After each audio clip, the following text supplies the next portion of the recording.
네, 저는 오늘 여러분들과 함께 생존의 의미라고 하는 말씀의 제목으로 함께 은혜의 말씀을 나누고자 합니다. 요즘 제가 구약 성경을 계속 말씀을 나누면서 대부분 시대적 배경이 이제 바벨론의 포로로 잡혀가는 이제 그러한 장면들이고, 아니면 그거보다 조금 전에 그 정도의 상황을 배경으로 하고 있는데요. 오늘 말씀도 그 상황을 배경으로 하고 있습니다. 오늘 본문에서는 바벨론의 포로로 잡혀간 이스라엘 민족에게 예레미야 선지자가 보내는 편지 같은 거죠. 아마도 포로로 잡혀간 사람들에게 필요한 말씀이 있다면 그들에게는 아마 희망의 메시지 또는 소망의 메시지 또는 회복의 메시지를 그들에게 전하는 것, 그것이 아마 선지자가 해야 될 일이 아닐까라는 생각을 해봅니다. 당장 지금은 너희가 좀 힘들겠지만, 너희가 좀 어렵겠지만 당신들에겐 희망이 있습니다. 우리 민족에게 소망이 있습니다. 반드시 하나님께서는 우리 민족을 회복시키실 것이고 우리 민족을 다시 이스라엘로 보내실 것입니다 라는 메시지를 그들에게 선포해야 될 것 같은데, 우리가 읽지는 않았지만 2절과 3절, 예레미야 28장 2절 3절 말씀을 다시 한번 보시면 이렇게 말하고 있습니다. 만군의 여호와 이스라엘의 하나님이 이같이 일러 말씀하시기를, 내가 바벨론의 왕의 멍에를 꺾었느니라. 내가 바벨론 왕 느부갓네살이 이곳에서 빼앗아 바벨론으로 옮겨간 여호와의 성전 모든 기구를 2년 안에 다시 이곳으로 되돌려 오리라 라고 말씀하고 있어요. 자, 이 메시지를 누가 선포했냐라고 하면 1절 말씀에 보면 하나냐라고 하는 선지자였어요. 하나냐. 그 시대에는 예레미야뿐만 아니라 여러 거짓 선지자들도 함께 활동하던 시대였습니다. 그들 중에 대표적인 사람이 바로 이 하나냐라고 하는 사람이에요. 그러니까 예레미야와 하나냐는 항상 대립하고 있는 그러한 선지자였죠. 그러니까 예레미야 선지자는 하나님의 말씀을 선포했고, 하나냐는 하나님의 말씀을 빙자해서 선포하는 그러한 선지자였습니다. 거짓 선지자죠. 그래서 여러분, 우리가 읽은 이 말씀 2절과 3절 말씀 보면 너희가 2년 안에 다시 돌아올 것이다. 그 하나냐의 선포예요. 하나냐 선지자의 메시지예요. 아주 희망적인 메시지입니다. 너희가 다시 돌아올 것이다. 지금 너희가 포로로 끌려간 상태이지만 이스라엘 민족에게 2년 안에 돌아올 것이다 라고 하는 메시지를 선포하는 거예요. 여러분 생각해 보세요. 얼마나 희망적인 메시지입니까? 우리도 그래요. 힘든 시간이, 어려운 시간들이 우리에게 닥친다 하더라도 그 순간 희망을 주는 말이 있다면 정말 우리가 그 말에 희망을 걸죠. 어떤 사람들은 희망 고문이다 라고 하는 그런 말도 하고 있지만, 아무튼 어렵고 힘든 일이 우리에게 있을 때 어떤 희망적인 메시지, 소망의 메시지, 또 이런 어려움이 금방 끝날 것이다 라고 하는 그런 어떤 희망을 준다면 그 상황이 좀 어렵고 힘들더라 하더라도 그것을 버틸 수 있는 힘과 용기가 생기게 되는 거죠. 그런데 예레미야 선지자는 지금 이스라엘 민족에게 그런 말씀을, 그런 메시지를 전하고 있지 않습니다. 예레미야 선지자 말씀 29장 5절 말씀을 다시 보시면, 너희는 집을 짓고 거기에 살며 텃밭을 만들고 그 열매를 먹으라 라고 말씀하고 있어요. 거기에 살고 집을 짓고 텃밭을 일구고 그 텃밭에서 나는 열매를 먹어라, 이렇게 이야기하는 거예요. 그럼 예레미야 선지자가 제시하고 있는 충고는 바벨론에 있는 거짓 선지자들의 주장과는 정반대로, 그들과는 달리 거기다 집을 짓고 열매를 먹으면서 그 포로지에서, 그 바벨론 땅에서 너희는 정착하며 살아라 라고 하는 권고를 하고 있다는 거죠. 포로기가 2년 안에 끝날 것이다, 너희가 다시 돌아올 것이다 라고 하는 거짓 선지자의 말과는 너무나 큰 차이를 보이고 있어요. 그래서 예레미야 선지자는 유다 땅이 아닌 포로로 끌려간 그 바벨론 땅이라고 하더라도 그곳에서 그렇게 정착하며 살라는 메시지를 선포합니다. 그리고 이어서 6절 말씀에도 보면요, 이렇게 말해요. 아내를 맞이하여 자녀를 낳으며 너희 아들이 아내를 맞이하며 너희 딸이 남편을 맞아 그들로 자녀를 낳게 하여 거기에서 번성하고 줄어들지 아니하게 하라라고 말씀하고 있어요.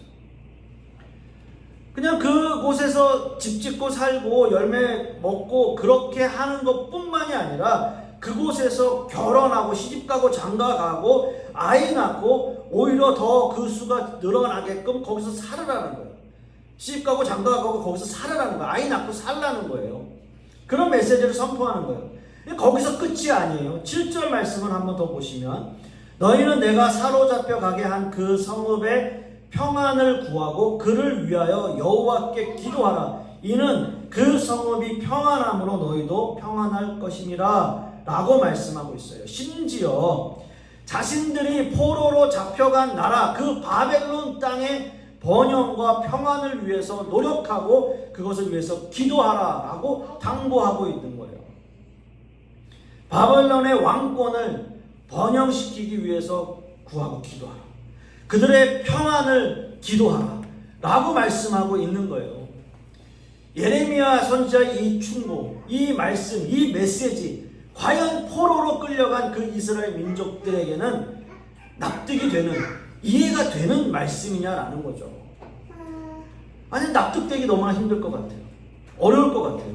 생각해 보세요. 우리 민족에게도 이런 말씀이 선포되었다면요, 우리나라도 그런 시절이 있었잖아요. 일제강점기 시대가 있었잖아요. 그런데 그런 시대 때 만약에 이런 말씀이 선포되어진다면 정말 그렇게 선포하면 정말 매국노죠, 매국노. 그럴 수밖에 없어요. 근데 유대인들의 심정은 과연 어떻겠어요? 너무나 충분히 이해가 가요. 새로운 꿈을 안고 선진 문명의 세계로 유학 떠난 거 아니에요. 더 좋은 삶을 살기 위해서 우리가 이민 간 거 아니에요.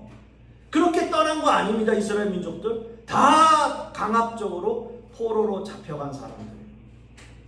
때로는 어떤 사람들은 그 이스라엘 민족 떠나지 않기 위해서 버티다가 죽은 사람도 있고요. 그들의 가족 중에서도 죽은 사람이 있었을 거고요. 어찌됐든 강압적으로 그렇게 끌려가서 그들의 바람은 오로지 내가 살아있을 때 내 고향 다시 한번 가서 그 땅 밟아보는 거, 그렇게 돌아가는 거, 그 날만 고대하며 기다리고 있었을 거라고요. 유대인들 어떤 사람들이에요? 선민의식 가지면서 철저하게 배타적으로 사는 사람들입니다. 그들은 어떤 처지에 놓여 있던지 간에 하나님의 선민이라는 사실을 한순간도 놓치고 있지 않았어요. 그렇기 때문에 주변 제국들에 의해서 수없이 공격당하고 해체당할 위험에서도 그들은 정체성을 유지하며 살아가고 있는 거예요. 왜요? 유대인들이니까. 하나님이 우리를 선택하셨습니다. 그러니까 그 정체성을 잃어버리지 않으려고 노력해요. 유대인들 미국에서도 마찬가지예요. 정말 대단한 사람들이에요. 돈을 끌어모아요. 어떻게 해서든 돈을 끌어모아요. 그들은 몇천 년이 흘러갔어도 그 유대인의 정체성을 유지하기 위해서 정말 기적에 가까운 일들을 해내고 있어요. 다 헤어진 옷도, 미국에서 살다 보면요, 우리 저희 장인어른께서 일을 하셨는데 다 헤어진 옷들도 세탁소에 가지고 와요. 수십 년 된 것 같은데 세탁해달라고 해요. 신발이 탁 떨어져서 낡은 것 같은데 고쳐달라고 해요. 그걸 계속해서 막 고쳐서 신는 거예요. 그리고 현찰을 모아요. 현찰을. 금붙이, 다이아. 그래서 뉴욕에서는 그 보석을, 특히나 이제 다이아몬드를 관할하는 사람들은 거의 대부분이 다 유대인들이에요. 그 모든 걸 다 잡고 있어요. 뉴욕이나 이런 그 미국의 금융권을 다 유대인들이 잡고 있어요. 왜요? 이스라엘에 무슨 문제가 생기면, 조금이라도 문제가 생기면 그들이 참전해서 뭔가 하지 않더라도 돈을 보내는 거예요. 그 나라에 물질을 보내서 이길 수 있게 만드는 거예요. 여러분, 이스라엘 민족들이요, 제가 알기로는 60 몇 년도인데 그 아랍 전쟁 7일 만에 끝났잖아요. 이스라엘이 참패할 것이라고 다 얘기했는데 아니요. 7일 만에 이스라엘이 승리해버렸어요. 그 아랍을 다 무찔러 버린 거예요. 그게 유명한 7일 전쟁이에요. 보내는 거예요. 돈을 보내는 거예요. 왜요? 전쟁도 돈이에요. 그런 자부심을 갖고 있는 나라예요. 다윗과 솔로몬의 영광이었던 그 시대가 허물어지고 바벨론의 포로로 잡혀갔지만 그들의 정신만큼은 굴욕당하지 않고 살아가려고 노력하는 사람들이에요. 이런 형편에 처해 있는 사람들에게 하나님의 말씀을 선포하는 선지자가 지금 무슨 말씀을 하고 있습니까? 적어도 그들에게 희망을 주고 용기를 주고 소망을 주고 우리가 곧 다시 하나님께서 우리 부르시지 않겠냐라고 하는 용기를 주는 게 아니라, 그런 희망이 아니라 지금 예레미야 선지자는 그냥 거기서 살아라, 거기서 아들 딸 낳고 다 살아라, 이런 말씀 선포하고 있는 거죠. 거기서 집도 짓고 가수도 짓고 하고 시집장가 가서 아들 딸 낳고 잘 살아라, 이런 메시지 사람들에게는 모욕감이 느껴질 수밖에 없는 그러한 상황이었을 거예요. 예레미야는, 근데 여러분 보세요. 예레미야는 왜 이런 예언을 선포했을까요? 예레미야가 포로로 잡혀간 사람들의 마음을 헤아리지 못해서였을까요? 허물어져가는 자기 민족의 운명 앞에서 정말 눈물 뿌려 통곡하는 사람이 바로 예레미야 선지자고요. 예레미야 선지자의 별명이 눈물의 선지자인 것처럼 어떻게 보면 이 민족 다시 일으켜서 무력 투쟁으로라도 진짜 목숨을 걸고서라도 이 바벨론과 싸우고 싶었을 텐데 예레미야는 그렇게 하지 않았어요. 그리고 오히려 현실을 정확하게 뚫어보고 있었어요. 아무리 마음이 조급하다 하더라도 바벨론의 그 제국주의적 정책이 끝나지 않는 한 유다가 바벨론으로부터 해방되는 일은 현실적으로 불가능하다라고 생각하고 있었던 거예요. 더구나 유다는 해방을 이끌어낼 만한 준비가 전혀 되어 있지 못했습니다. 전혀 가능성이 없는 일을 무조건 추진하는 것만이 참된 신앙이 아니라는 사실을 예레미야 선지자는 인식하고 있었고요. 그런 헛된 희망을 버리고 현실을 직시하라라고 설교하고 있던 거예요. 물론 마음이 아프겠죠. 어떤 면에선 처절하겠죠. 가뜩이나 포로로 잡혀온 것도 억울한데 이 나라의 평안을 빌고 이 나라를 위해서 기도하고 그리고 여기서 아들 딸 낳고 살고 농사 짓고 거기서 농사 지은 거 열매 거두어서 먹고 살라는 그 말이 정말 기가 막히게 들리겠지만, 그런데 여러분 여기서 예레미야가 내다보는 현실이라는 것은 현실과 타협을 하라는 게 아니고요, 위기의 순간을 잘 헤아려서 가장 근원적인 일을 선택하라라는 거였어요.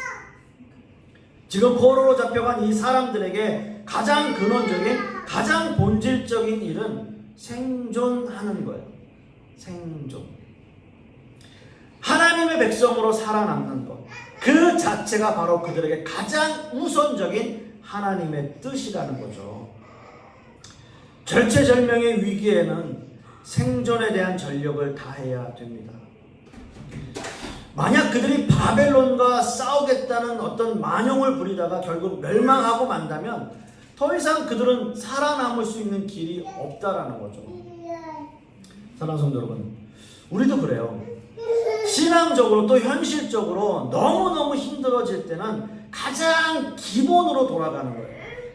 현실을 직시하고 내 신앙의 상태, 내 현실적인 어려움에서 무엇이 가장 기본인가를 생각하는 거죠. 그래서 기본으로 돌아가는 거예요.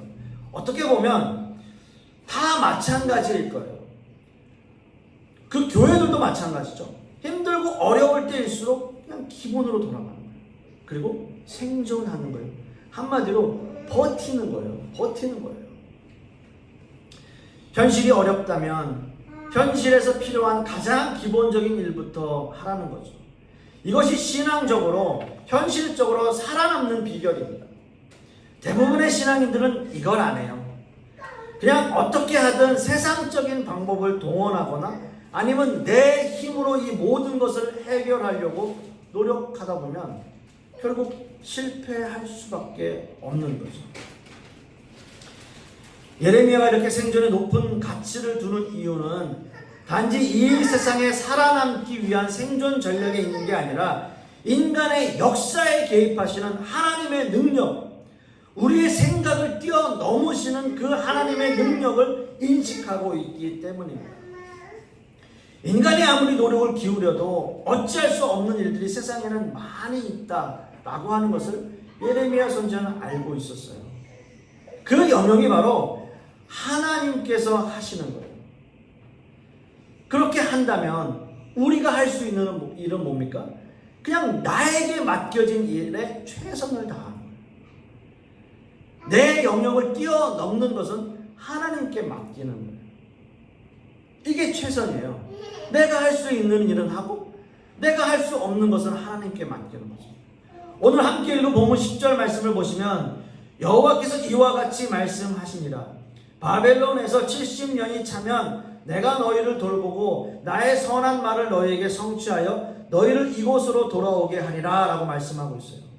이 본문의 말씀에서는 이스라엘에 대한 하나님의 목적과 의도가 분명하게 언급되고 있어요. 바벨론에서 70년이란 기간이 차면 여호와께서는 백성들을 다 고국으로 돌아가게 할 것이다 라고 하는 거예요. 한편 바벨론 제국의 권세가 불과 70년 만에 몰락하게 될 것이라는 것도 암시하고 있는 본문의 말씀입니다. 이어서 11절 말씀에서 14절까지의 말씀에서도 바로 그러한 내용들이 쭉 나열되고 있어요. 자기 백성을 위한 여호와의 생각은 이미 정해져 있다라는 거예요. 곧 그것은 궁극적으로 그들의 고통과 재앙을 위한 것이 아니라 그들의 행복과 번영을 위해서 하나님께서는 모든 것을 계획하고 있다라고 하는 거죠. 미래의 이 백성은 하나님과의 관계를 새롭게 정립하고 이전에 누리던 특권을 회복하게 될 것입니다. 아마 예레미야가 이 편지를 기록할 당시에는 하나님을 향한 원망과 하나님의 능력에 대한 회의가 있었겠죠. 하나님 왜 나에게 이런 말씀을 선포하게 하십니까? 하나님 왜 저에게 이런 시련을 주십니까? 백성들이 저를 다 죽이려고 합니다. 하나님 이 메시지가 정말 맞는 메시지입니까? 그런 말씀, 그런 회의를 할 수 있어요. 그러나 그들의 진심으로 하나님을 찾고 하나님께 기도하고 하나님께 나아갈 때 하나님께서는 반드시 그 민족을 회복하실 것이라는 그 약속을 하고 계시는 거예요. 사랑하는 성도 여러분, 때로는 하나님의 말씀이 우리에게 가혹하게 들릴 때가 있어요. 또 현실적인 어려움을 바라보면 또 하나님이 당장 이 상황을 어떻게든 변화시켜 주시기를 간절히 원할 때가 있죠. 그래서 이런 일들이 즉각적으로 이루어지지 않을 때 우리는 때로는 원망하고 또 불평하고 또 어려움들을 하나님 앞에 토로하는 그런 일들이 너무나 많죠. 그러나 하나님은 우리에게 원하시는 때가 있어요. 그때는 오늘 말씀처럼 아주 긴 시간일 수도 있고요. 또 짧을 수도 있고요. 그래서 우리는 그 시간까지, 그 하나님께서 정하신 또 하나님께서 원하신 그 시간까지 우리는 생존하는 거죠. 시간을 견디는 거죠. 그런 전략이 우리에게 필요한 거예요. 그래서 생존하는 거예요. 믿음으로 살아남기 위해서 이 세상에서 올바르고 성숙한 신앙인의 모습으로 살아가기 위해서 우리는 그래서 노력하는 거예요. 그래서 생존하는 거예요. 그래서 버티는 거고요. 그렇게 견뎌내는 겁니다. 여러분, 최선을 다해서 정말 필요한 신앙인으로 살아남기를 바라고요. 여러분의 이런 믿음이, 온전한 믿음이 하나님께 온전히 상달되어지는 그러한 한 주간 되시기를 간절히 소망하겠습니다. 기도하겠습니다. 아버지 하나님 참 감사합니다. 오늘 예레미야 말씀을 통해서 그가 그 말씀을, 그 메시지를 백성들에게 선포하기 위해서 얼마나 힘들고 어려웠을지, 그리고 얼마나 그의 마음이 아팠을지를 우리가 말씀을 통해서 다시 한번 상고해 봅니다. 그러나 우리에게 필요한 것은 견디고 또 생존하고 또 하나님 앞에 올바른 믿음으로 나아가기 위해서 더욱더 노력하는 것, 그것이 우리가 이 세상을 살아가고 살아남는 비결임을 다시 한번 생각하게 하여 주시옵시고, 그 말씀대로 순종하며 살아가는 우리 백성들, 우리 성도님들 되게 하여 주시옵소서. 이 모든 말씀 우리 주 예수 그리스도의 이름으로 기도하옵고, 이제는 우리 주 예수 그리스도의 은혜와 아버지 하나님의 극진하신 사랑과 성령님의 내주교통하심, 오늘 말씀을 통해서 우리가 이 세상 힘들고 어렵지만 하나님의 말씀을 의지하여 더욱더 견디고 또 살아남기를 소망하는 우리 하나님의 백성들 머리 위에, 그 자녀들 위에, 그 사업과 직장 위에, 그리고 풍요로운 교회 위에 이제부터 영원토록 함께 있을지어다. 아멘.